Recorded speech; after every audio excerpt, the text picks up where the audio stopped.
So yesterday was the Charlie Kirk Memorial, and I had the pleasure of watching a good chunk of it. And there was something that I did not expect. Right, I expected it to be very political. Obviously, Charlie Kirk was a political person. That's no surprise. I expected it to be very respectful of Charlie, to really bring up his life and legacy, and that they did many all the speakers did a great job at that.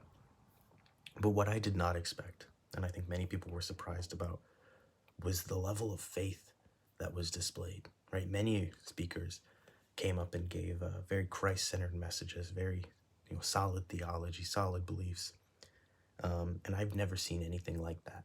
Right, I'm a very I'm a fairly younger person, so I haven't been around very long, but I can't think of any event that has been so publicized. Right, I mean, I heard today that over 100 million people supposedly tuned in and watched that. Right, and I believe it. I can't think of anything remotely close that could compare. Right, I mean, that many people watching such a faith first movement, right? Like, I can't think of anything like that.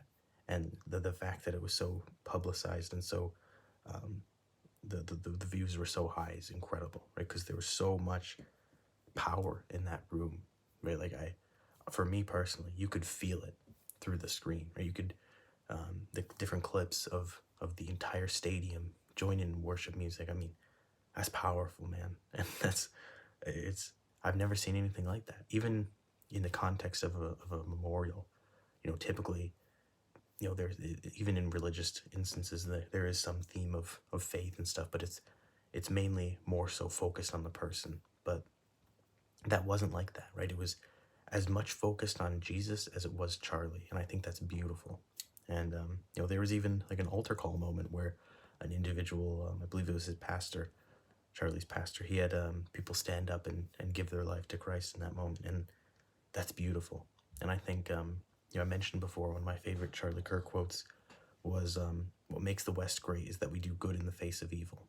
And I think many people, on September 10th, were shocked and were appalled, and they were hopeless. They didn't know where to go. They didn't know, where do we go from here? And I think this is the answer. I think this is the good that none of us could see on the 10th. But I think this is what it was all leading towards. I think this kind of revival energy that we're seeing is because of Charlie, and I think we gotta be thankful in that sense. Obviously, we mourn, but what God is doing is truly incredible.